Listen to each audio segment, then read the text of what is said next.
Today, we are going to make some grass. No, I'm not in Colorado, so it's not going to be that kind of grass. It's our techniques that are so simple and sensible, your mowers have practically built themselves.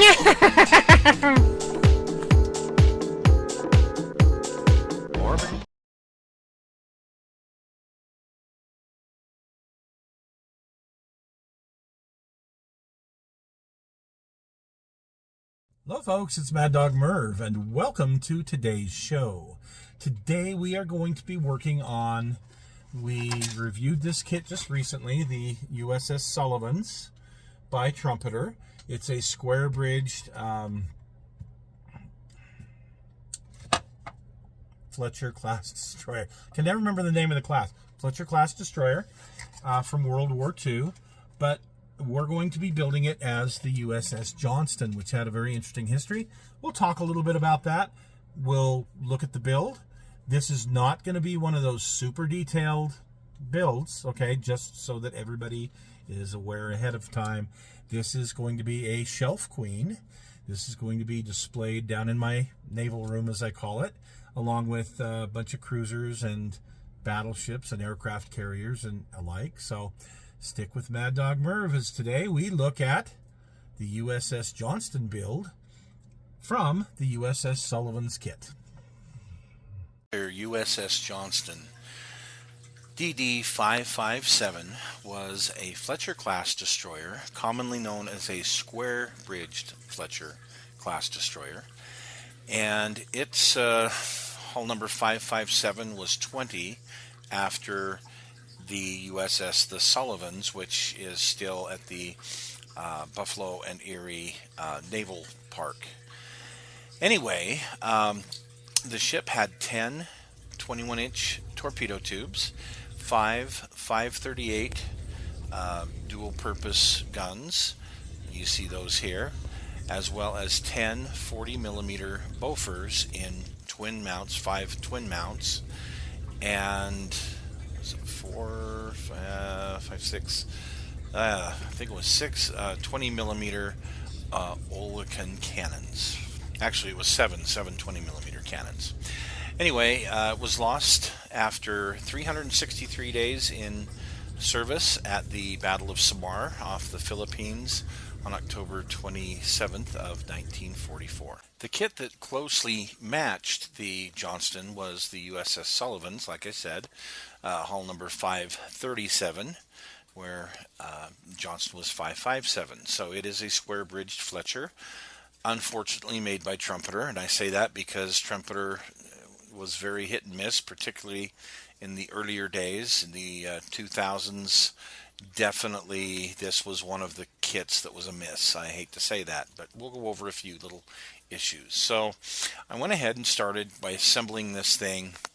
I started on Friday, and you can see I've removed the molded in anchor chain. They were nasty. The fit of the kit was not great.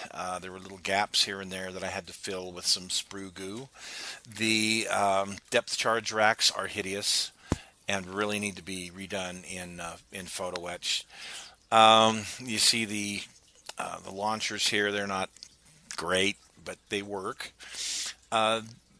You kind of build it in these sub-assemblies, and then you put the sub-assemblies on the hull. So it was a pretty quick and easy build as far as one day to assemble and get everything together.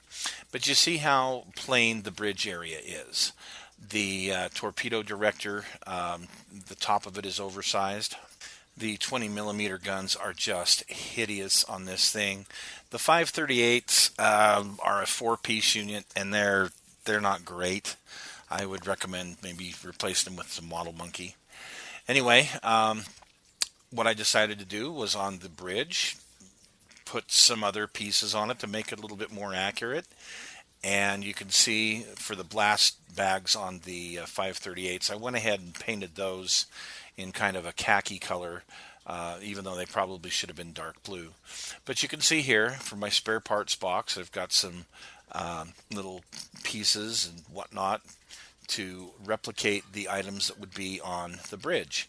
And you can see here how it is all assembled. Went ahead and painted it with life color deck blue, 20 B for the deck, and Life Colors 5N for navy blue, because it was in measure 21 for its career, and those are the colors I used. It turned out pretty good as far as the general overall look and just basic assembly. So for the little stand that comes with it, of course I didn't have anything that said Johnston, so I went ahead and masked this off, painted it in a steel color, and hand painted the USS Johnston 557 on there.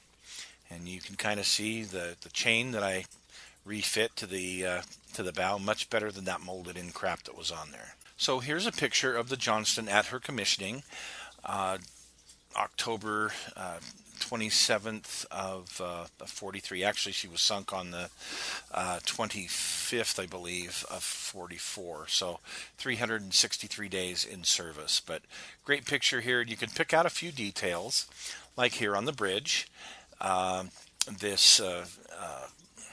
These railings that have kind of a canvas covering over them, and hanging from that is this weird shaped thing. It's actually a loudspeaker, and you can kind of see, yeah, that'd be a loudspeaker. So what I decided to do to replicate the loudspeakers was, I have this 35th scale boxes of fruit. I decided to take the pears, and you can see the pears by the tire here. And I took one of those, cut it, and went ahead and resin cast a bunch of them.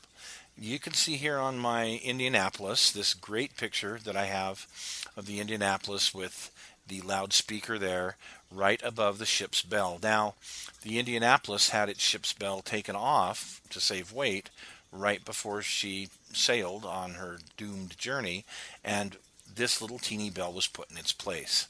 So I got a 700 scale bell.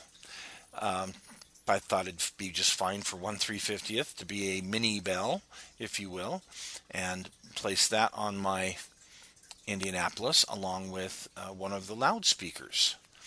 So I do need to detail that loudspeaker just a little bit more, the inside of it, so that it looks a little bit more like a speaker, but the outside definitely has the right shape. And on the Indianapolis, there was one up front here as well.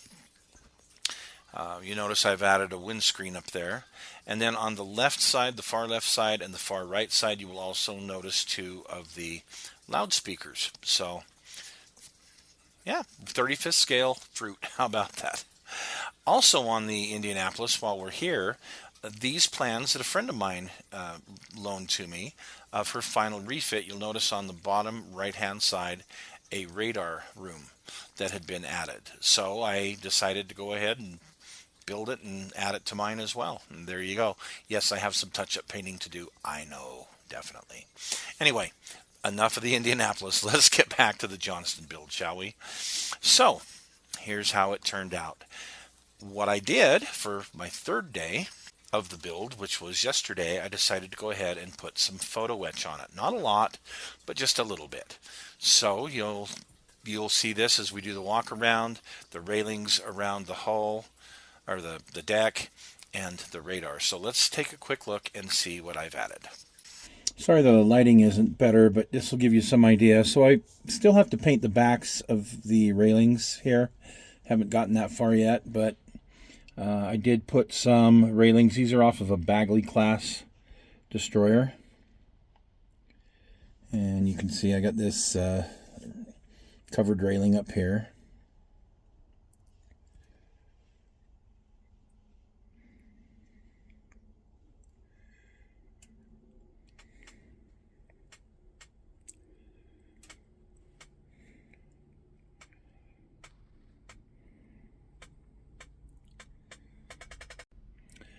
And yes, I did get the photo etched radar.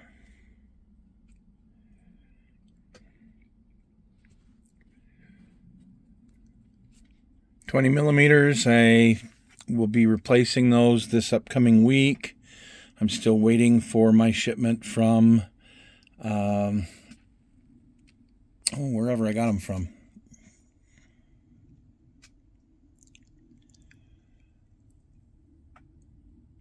And here is the bridge today on the bottom of the Pacific Ocean, the deepest wreck that has yet been explored. So pretty neat to have some of these pictures. You can see the Mark 37 director up top there. All right, folks. Well, thank you for joining us, and hope you enjoyed this. We'll see you again soon for some more shipping.